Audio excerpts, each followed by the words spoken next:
She was not born into royalty nor raised with power. She was an orphan in exile, living in the shadow of a vast empire. Yet the destiny of her people would rest not in armies or kings, but in her quiet courage. When the decree of death sealed the fate of the Jews across Persia, hope seemed lost. But God raised up Esther, a woman hidden behind palace walls whose faith became the turning point of history. She wielded no sword but carried a greater weapon, trust in the unseen hand of God. This is the story of providence and courage. The Persian Empire stretched from India to Ethiopia, 127 provinces under King Xerxes, called Ahasuerus. His throne stood in Susa, his feast dazzling nobles and princes alike, yet power is fragile. When Queen Vashti refused to appear before drunken nobles, she was stripped of her crown. To preserve his pride, Xerxes ordered a search for a new queen. Among those taken was a young Jewish woman named Hadassah, called Esther in the palace. Raised by her cousin Mordecai after losing her parents, she possessed beauty that captivated all who saw her, yet her true radiance lay in quiet strength. Keeping her heritage secret as Mordecai advised, she awaited God's unseen plan.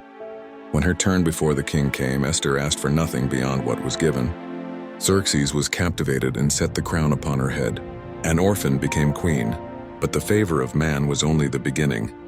In the king's court rose Haman, an Amalekite and enemy of Israel.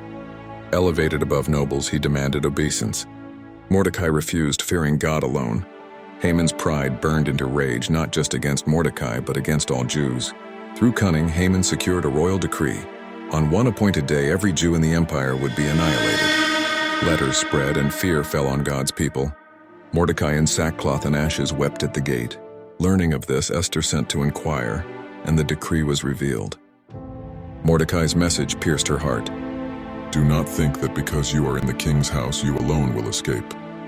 If you remain silent, deliverance will arise from another place, but you and your father's house will perish.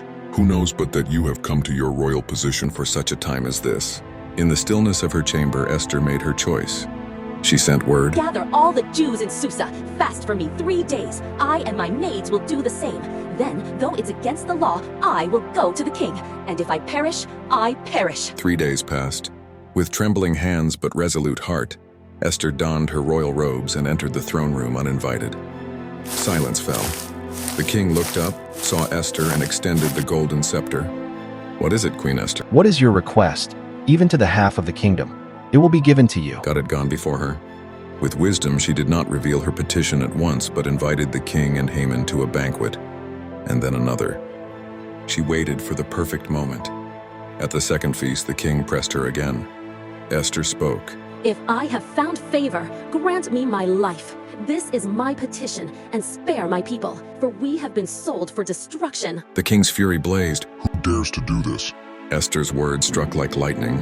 "The adversary is this vile Haman." Terror swept Haman's face as judgment fell. The gallows he built for Mordecai became his own end. Yet the decree of death remained, for the laws of Persia could not be revoked. But the king granted Esther and Mordecai authority to write a new edict, allowing the Jews to defend themselves. When the day came, the tables turned. Instead of destruction, the Jews triumphed. Across the empire, their enemies were defeated. Mourning became joy, fasting turned to feasting, despair gave way to hope. From that day, the Feast of Purim was established, a celebration of deliverance, remembering how God rescued his people through one woman's courage.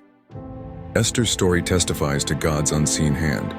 Even when his name goes unspoken, he elevates the unlikely, positions his people, and turns enemy schemes into victory. The question remains, will we stay silent or step forward in faith? To stand for God is to blaze in righteousness and declare, "If I perish, I perish." Esther spoke these words and lived to see her people saved. The 3 Hebrew men declared, "Our God can deliver us, but if not, we will not bow." And God walked with them in the fire. Daniel kept praying, though it meant the lion's den, and the Lord shut the lions' mouths. Again and again, those who stood boldly did not perish, for God glorified himself through their faith. For who knows but that you too have come to your place, your moment, your influence for such a time as this. Check out our other videos and leave a comment below. We can't wait to hear what you think. Thanks for watching.